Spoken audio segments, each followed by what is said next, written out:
Okay, let's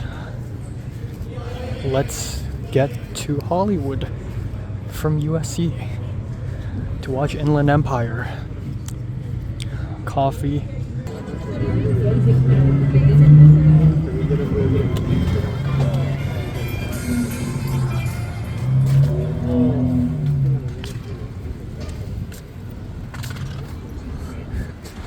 Okay.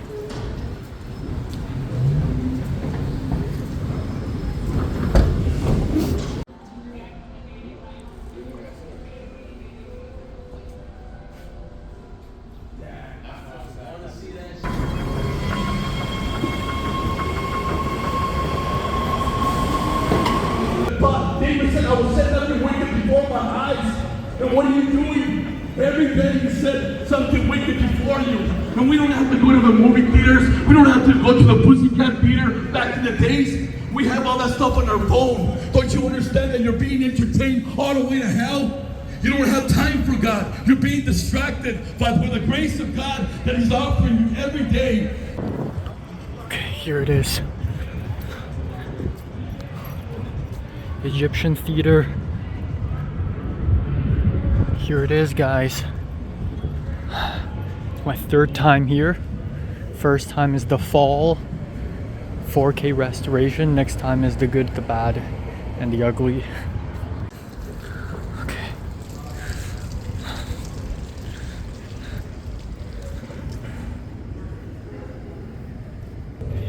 Okay, thank you.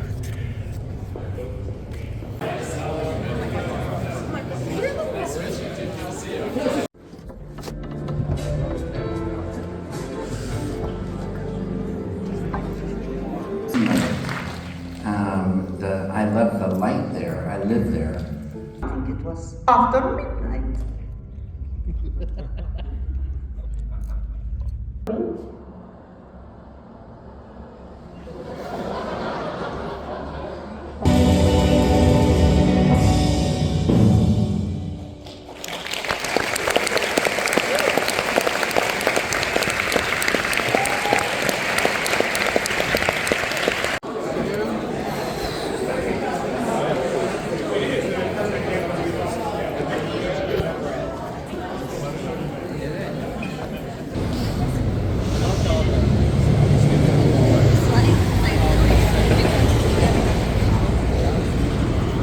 Holy shit.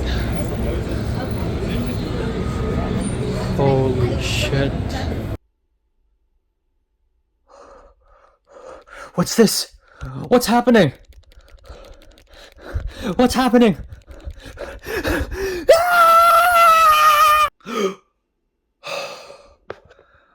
Oh my god, that was a nightmare. Hey guys, what's up? It's a Culture Detective here, investigating your favorite movies, and today I'm going to be doing a movie review on Inland Empire. This is a film released in 2006, and it is written and directed by the one and only David Lynch. Now, if you didn't know this, 3 days ago, David Lynch had passed away. And I don't think I've ever experienced a filmmaker's death that had impacted me as much. I literally just woke up. The moment I woke up, I turned on my phone and checked the notifications, and I found out. And I can't think of a worst way. I can think of a worse way, but still, this is a terrible way to wake up, and I honestly still, to this day, still as I'm speaking right now, I still don't know how I should deal with David Lynch's passing, because I just have so much respect for him. I just have so much reverence for him and his work, and he has inspired me so much that I just can't I still can't accept the fact that he's gone, honestly. Okay, so I'm going to talk about my feelings on David Lynch's passing later in the video. For now, I would like to talk about Eraserhead. So, it's interesting because about a few weeks ago, the Egyptian Theater, one of the most historic and important movie theaters in Los Angeles, has announced that they're going to screen Inland Empire. And as a hardcore David Lynch fan, of course, I would like to go see Inland Empire on a big screen. But it's ironic because despite being a hardcore David Lynch fan, I actually haven't seen some of his films still, like Doom, Straight Story, Wild at Heart, and The Elephant Man. I actually haven't seen those four films. And I've seen Eraserhead, but it was many, many years ago, nearly a decade ago. So much so that I pretty much have forgotten most of what happened in Eraserhead and I needed to rewatch it. So on January 15th, I finished rewatching Eraserhead. And here are my quick thoughts. Now, this is David Lynch's debut film. This is his directorial debut feature film, and I am floored by how bold and how experimental this film is, because usually filmmakers only try to get more experimental and get more abstract the more they have a grasp of their own voice and their own style. But no, David Lynch already grasped his own voice and his own style in his first film, Eraserhead. In fact, his next few films, The Elephant Man and Dune and Blue Velvet, take a step backwards and are actually less abstract than Eraserhead, which I don't often see in filmmakers. Usually idiosyncratic filmmakers get more and more idiosyncratic as they grow in age, but somehow David Lynch's first film is already one of his most abstract film in his entire filmography. Not only that, but the use of lighting, sound design, and just the stop motion and the glossy, sweaty textures in Eraserhead is fascinating. They work together to create such an ominous, drony atmosphere that I've never seen a single other film even achieve. So honestly, on a rewatch, I enjoyed Eraserhead a lot more, even though I still do think it's a slow and difficult watch. Now, the thing is, this isn't the first time I've seen Eraserhead. When I was maybe 12 or 13 or maybe 14, I found out about David Lynch. I vaguely recall that I was in my mom's friend's apartment and I was on my own phone. Yes, I'm watching a David Lynch film on my phone. Get real. But I was really young and I just found out about IMDb and I found out about David Lynch and I'm like, ooh, weird filmmaker, interesting. And then I don't know how, but I somehow was able to watch Inland Empire on my phone. So my first encounter with David Lynch was actually Inland Empire. I'm not kidding. I've watched the first maybe 5 or 10 minutes of it, from the phonograph, the opening title, to the Polish prostitute, to Lost Girl Crying, to rabbits. And then when I saw rabbits, I'm like, okay, I have no idea what the fuck is going on. I don't get it. I'm gonna wait maybe 9 or 10 years and then watch it again, and then maybe I'll get it. So I put down Inland Empire. And then I thought, maybe I should start with this first film because, beginners. So I watched Eraserhead in multiple sittings on my phone somehow, or maybe on a laptop. I forgot how I did it. And I was also very confused and kind of underwhelmed because I didn't get it. I didn't get the movie, so I was underwhelmed. But I told myself this: just because I don't get it doesn't mean the film is bad. I'm gonna rewatch it maybe 8 or 9 years later, and then maybe I'll like it. And that's what I did. I rewatched it a few days ago, and I liked it a lot more. And that was January 15th. Literally the next day, David Lynch had passed away. And there's almost an eeriness to it, that I recently just finished David Lynch's most spiritual film, and then he's gone. The thing is, David Lynch's passing has been on everyone's minds for a while. Last year, David Lynch announced that he is diagnosed with emphysematous, which is a lung condition because he's been smoking so much cigarettes since he was a young boy, and now, or before his passing, he had to use an oxygen tank to breathe, and he basically couldn't go outside anymore. And that raised a lot of fans' concerns, but some of David Lynch's friends, including Naomi Watts, also said that David Lynch is still creating, he's still happy, he's still healthy. And then, of course, in early January, we have the Palisades fire in Los Angeles, which had impacted everyone in LA, including me to some degree. And a lot of people on David Lynch's subreddit got really concerned for David Lynch, but thankfully, executive producer of Twin Peaks, Susan Sutherland, basically confirmed that David Lynch is okay. But a week later, he passed away. So I guess it is inevitable. I guess everyone sort of already knew that it was going to happen somehow.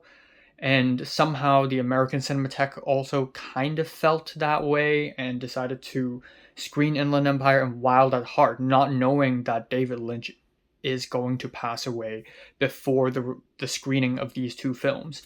So anyways, now we can finally talk about Inland Empire. By the way, this is going to be a super long review. Bear with me. This is the last film in his Uninformed LA trilogy, which is comprised of Lost Highway and Mulholland Drive. Lost Highway I thought was a pretty good film, but lost me in the middle. Mulholland Drive is, for me, a solid masterpiece. I could watch it and rewatch it again and again, and I'll never get tired of it. It inspired me in unimaginable ways, and I think no one can come close to the brilliance of Mulholland Drive. But Inland Empire is easily his most defiant film in his filmography. So his filmography is already confusing, strange, unpredictable. Somehow Inland Empire is even a level beyond that. Imagine if Kid A is Radiohead's last album, and it just ends off on this crazy electronic detour, and then they're over. This is kind of like what Inland Empire feels like, and I know there's also Twin Peaks: The Return that is actually even more confusing and even crazier than Inland Empire. But the truth is, not a lot of people went out of their ways to watch Twin Peaks: The Return unless they were already fans of Twin Peaks in the first place, like me. Now, this entire film, Inland Empire, is shot on a camcorder. It's a 3-hour camcorder film shot on Sony PD-150. According to David Lynch, the photochemical process of filmmaking is a dinosaur, meaning that it is frustrating and dangerous and difficult to handle. So digital somehow became in line with David Lynch and what he was going for. Also, this film, the content, or I should say this movie, what Inland Empire is going for very much fits the aesthetic of the camcorder. So David Lynch very much fell in love with the digital in this movie. This is also completely self-financed. There's no script, there's no DP, and it's 3 hours long. It's easily the most difficult and inaccessible and dense movie by David Lynch. Some literary people may compare Inland Empire to James Joyce's Finnegan's Wake. If Mulholland Drive is Ulysses, then Inland Empire is Finnegan's Wake, because it makes even less sense, it's even longer, and it makes you think you're going insane when you're reading the book. Same here, when you're watching Inland Empire, you feel like you are going insane. Now, I was actually well prepared in my opinion, because a few years ago, I've already seen Twin Peaks: The Return. I've already seen the most confusing thing David Lynch has written. So Inland Empire is actually not as confusing as the most confusing thing I've seen from Lynch. So that's that. And in fact, I was quite surprised that the first hour of Inland Empire is actually pretty straightforward. Now, of course, the first 5 minutes is pretty insane. You have the phonographic needle, which is the first image you see. We have the Polish prostitute in a hotel in black and white, which is, by the way, what a fucking great way to open off your movie. It's just some random woman and some random guy with their faces blurred, black and white camcorder speaking in a foreign language that is not English, which is what David Lynch has always written in.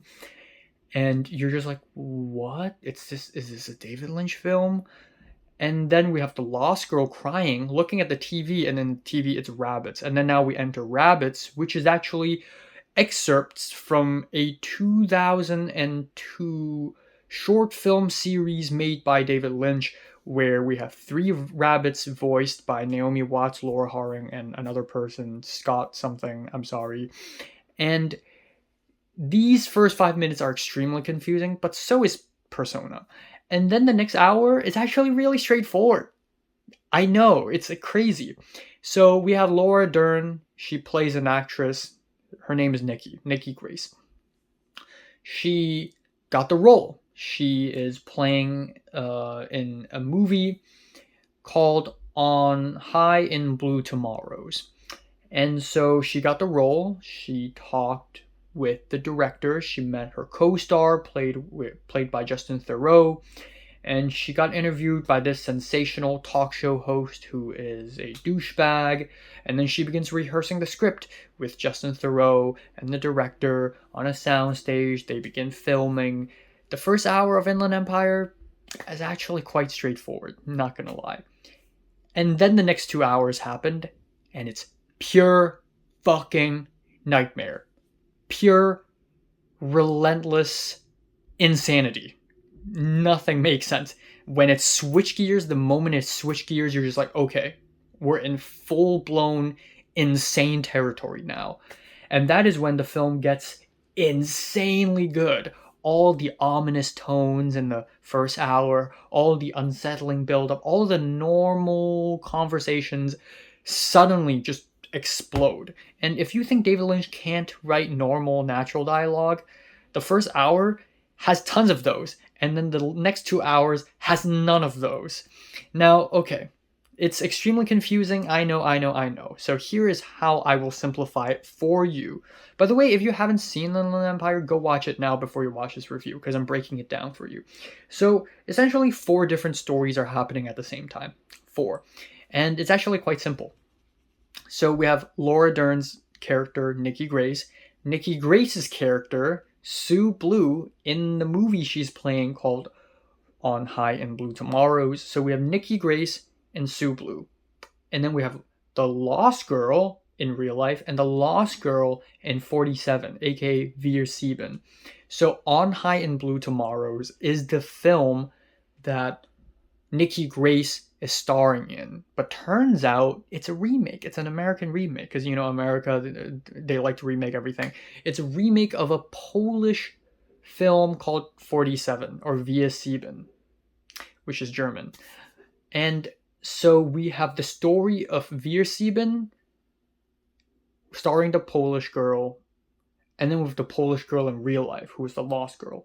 So we have Laura Dern or Nikki Grace in real life, Nikki Grace in the movie, Lost Girl in real life, Lost Girl in the movie. 4 different stories at the same time.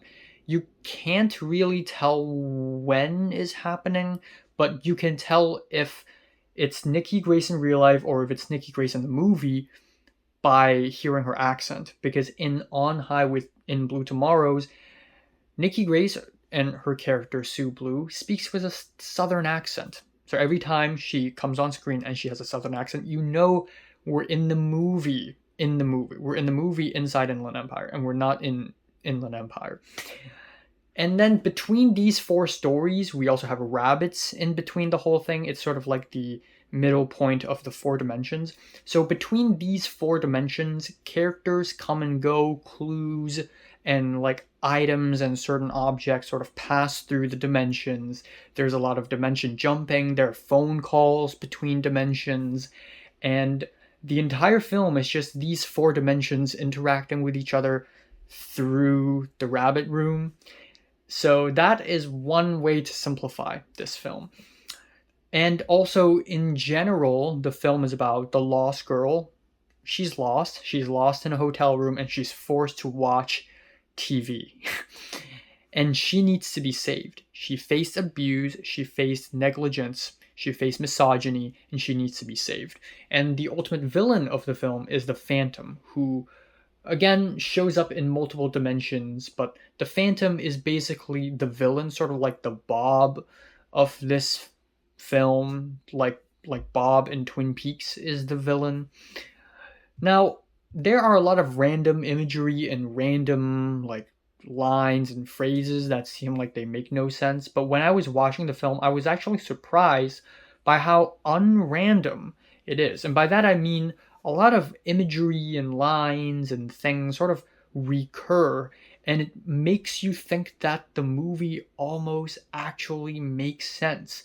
Like the Axon radio show, the AXXONN line, the letters that showed up 3 times, the burning of the silk showing up in Nikki Grace's bedroom and then the rabbit's room. The number 47 showed up twice. The Polish circus group showed up multiple times. The Phantom showed up multiple times. There are a lot of recurring imagery. There's a confession scene where Sue Blue is with bruises and like a bleeding mouth. She's talking to another guy with tilted glasses, and that scene happened 5 times in the whole movie. It happened 5 times, and the Lost Girl showed up many times, the rabbits showed up many times. So through repetition, you can tell that this movie isn't complete nonsense. There's actually a way to connect all of these themes and imagery together. And yeah, this basically prompted a lot of crazy complicated mind maps and flow charts on the internet that basically tried to explain Inland Empire, and I'm going to talk more about that later. Now, despite the fact that this movie feels like the most original, uncopyable, irreplaceable movie ever, I do have to say that this movie, Inland Empire, seems like it has a lot of inspirations, intentionally or not.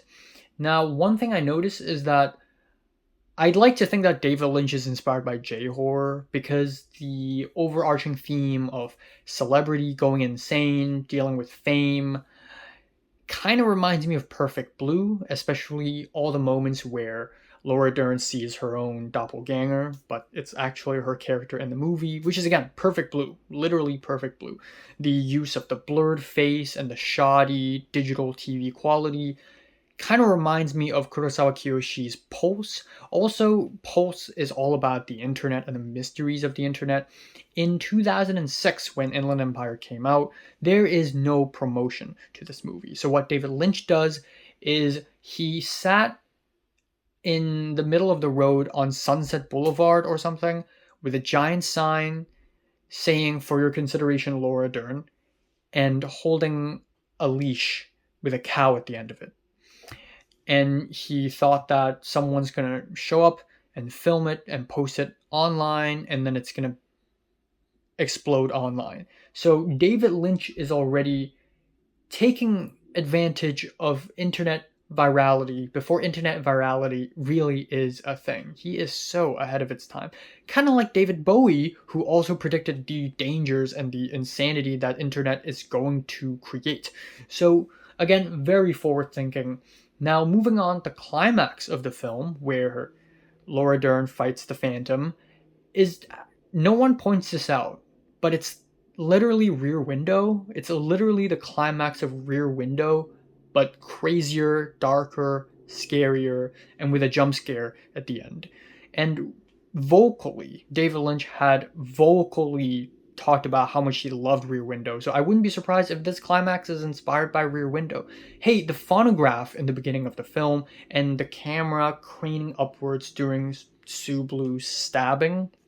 Sorry, minor spoilers. This is literally a reference to Bergman's Persona, by the way. This has to be a reference to Persona. In fact, in many ways, Inland Empire is the persona of David Lynch. Nothing makes sense, and it's okay because this is his own soul being manifested into cinematic form. I don't know why, but I completely forgot to talk about the musical sequences here, the very uncannily blissful locomotion dance, The Black Camberine song, which is a Beck song, when Laura Dern was walking on the streets of Hollywood, and oh my god, one of my favorite movie endings ever, Nina Simone's Sinnerman. Oh my god, all the characters just like come out and dance and sing with flashing lights. It's so cathartic. It's such a blissful and unifying way to end off the film. It's so full of energy. It's amazing. And yeah, I also forgot to mention that this film is apparently really inspired by Sunset Boulevard, but I haven't seen Sunset Boulevard, so I'm not going to comment too much on it. So, beyond that, the entire aesthetic of the film is very upsetting and unsettling. We have the sound design, the ambient hums, the industrial noise, the train horns, lots of very dark lighting, horrifying jump scares. One of my favorite cuts and jump scares of the entire film features a face of a clown cross fading into Laura Dern's in the middle of the woods with a spotlight shining on her. She walks slowly towards the camera and then she suddenly speeds up and screams. That is brilliant. That is just brilliant. And then, of course, there's a jump scare at the end, the iconic jump scare, the instant classic jump scare. And holy shit, that was intense. It was intense because I didn't get jump scared. But it is the lingering of that jump scare that haunted me. And the audience audibly gasped, not during the jump scare, but after the jump scare. Now that is brilliance. Also, Inland Empire is incredibly funny. When Visitor 1 came over to visit Nikki Grace, and she was like, "Oh, I saw that you are a neighbor, and I thought I should say hello." And also, "Is there a murder in your film?" And Nikki Grace is like, "No, not that I can recall of." And then she was like, "Yes, there is! Brutal fucking murder!" It was hilarious. The whole audience laughed. Also, Terry Crews is in this movie. And every time he shows up, we just laugh. And it's great. It's unintentionally funny, but that humor made the film so much more enjoyable for me. Terry Crews is in Inland Empire. But I have to admit, this is easily David Lynch's bleakest film to date. Imagine Mulholland Drive, but take all the charm and fun and naivete out of it. I mean, at least Mulholland Drive has the silly assassin. At least the guy who recalled his nightmare in the diner in Mulholland Drive seems like a sincere, down-to-earth guy. But nobody in Inland Empire is down-to-earth. There's no charm, there's no sunshine, there's no warmth. On film Twitter, somebody compared Inland Empire to opening a portal to hell. And I can't agree more. This film feels like opening a portal to hell. Now, I do have to say this. A lot of people watch Inland Empire and they think to themselves, okay, now I have to connect all these themes together and it's so messy and they're like Room 47 and rabbits and Poland and blah, blah. That is a reductive way to enjoy a film. Because a movie isn't a puzzle. It's also something you feel. And I think David Lynch has emphasized that more than ever during interviews and the Cannes Film Festival press conference. Why rabbits? Why Poland? Why the $3.50 bus to Pomona? Like, I feel like the whole Pomona scene is just for shits and giggles. It literally has no connection with the rest of the film, and it happens in the middle of such an emotionally intense scene. It's just for fun, I think. And whatever the truth is doesn't really matter because a lot of the movie is probably meaningless. It just feels right for David Lynch to put that scene in the movie because it just does. Let a film take you on the ride. Don't force yourself through decoding the film because ultimately it's pointless. Movies are supposed to make you feel, not just make you think. So when you watch Inland Empire, let yourself feel. And that's really all that matters. Filmmakers don't make their movies abstract, or at least I have made very abstract short films. I don't make them abstract because I want the audience to decode it and then find out the true meaning. I make it abstract because it feels good, because it feels right, because watching an abstract film makes you feel things, makes you feel the inexplicability of life, the confusion of life, and let let it be. Just let it be. Now, my final statement for the film is that this is true fourth cinema. Of course, the third cinema movement back in the 1960s basically suggested first cinema is entertainment Hollywood, second cinema is art house European films, third cinema is the kind of movies that has a political cause, especially a communist cause, a film that unites people. But I my professor said that fourth cinema is movies about immigrants, and then fifth cinema is about diaspora, or the other way around.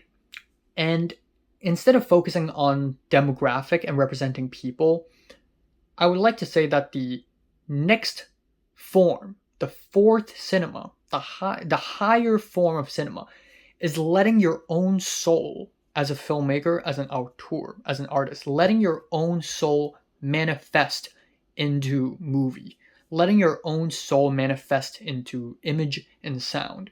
And I think Inland Empire is exactly that. It's not even about the plot. It's not even about the aesthetics. It's not even about its meaning. It's about the manifestation of the soul. And the only film that I can think of that is on par to this level of filmmaking is The End of Evangelion. Maybe Beau is Afraid is also on there, but Beau is Afraid is also a very plotty movie. But The End of Eva is on par with Inland Empire as what I would call fourth cinema. And yeah, I remember finishing this film and leaving Egyptian theater. I look at my feet, I look at my shoes, and I see the Avenue of Stars, and I'm like, holy shit. Holy fucking shit. There is no better theater to watch Inland Empire at than the Egyptian theater.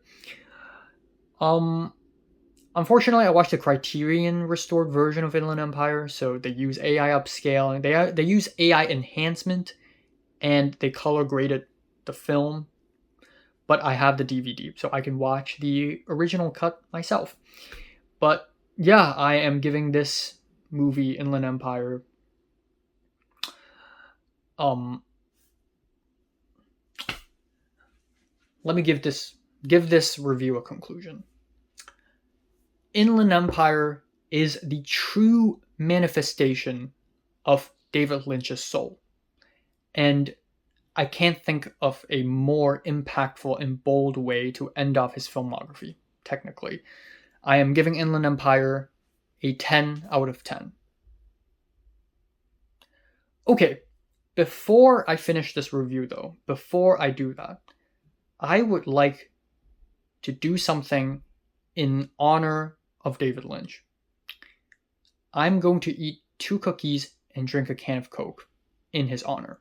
Okay, so right now I have a can of Coke with me. It's a small can, but I'm trying to be healthy. So, and right here I have 2 cookies, 2 oatmeal and raisin cookies I got from Ralph's. Not chocolate chip. David Lynch probably prefers chocolate chip cookies, but again, I'm not trying to make myself, I'm trying to be healthy. So, anyways, let's begin the communion.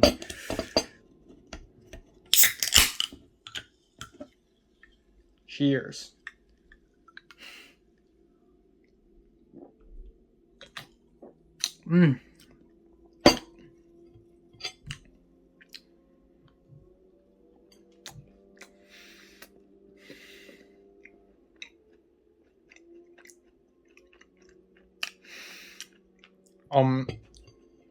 I would like to say that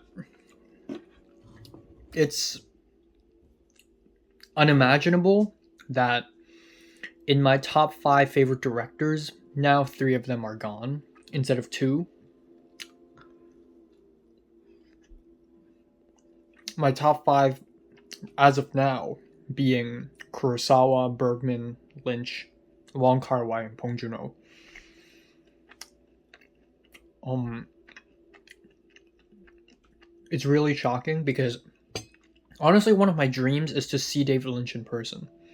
I don't even need to talk to him. I just want to see him as a human being, like maybe in a Q&A or in Cannes Film Festival.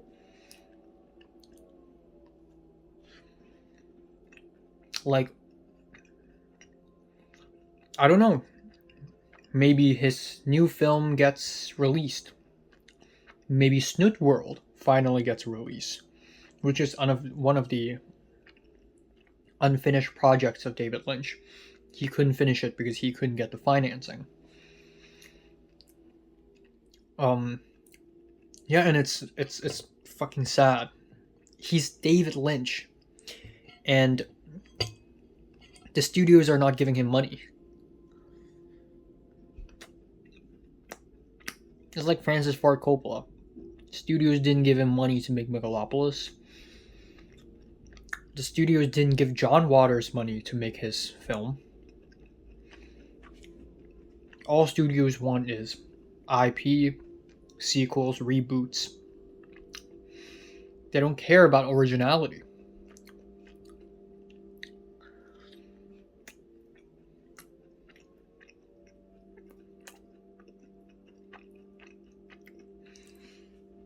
But I do want to say that David Lynch is one of the first few filmmakers that taught me the possibilities of cinema. Fuck storytelling. Fuck narratives. I mean, fuck making sense. Don't make sense. Because life doesn't make sense. Life is confusing.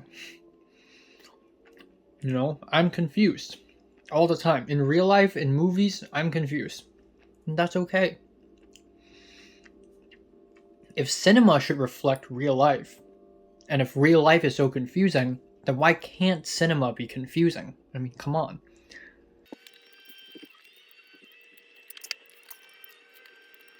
But even though David Lynch is gone, and there's always many people he worked with, Robert Forster, Harry Dean Stanton, Angelo Badalamenti, so many great people he's worked with are also gone. His work will still live with us. A community of cinephiles and filmmakers. You know, there's a saying. A person dies twice. Once when their physical body dies, and one more time when the last person mentions their name. And by this definition, I think David Lynch is immortal because I don't think anyone will ever stop talking about David Lynch. His films will continue to live on and hopefully appreciate it more and more.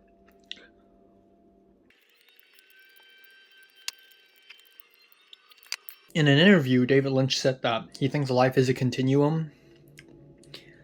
After Angelo Badalamenti passed away, David Lynch referred to him in present tense, as if he's still here.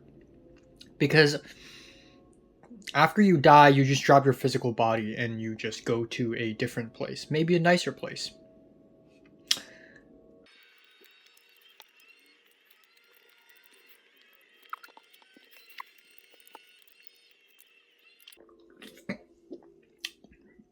Mmm. 2 cookies and a Coke. It's phenomenal. This one is for you. Thank you.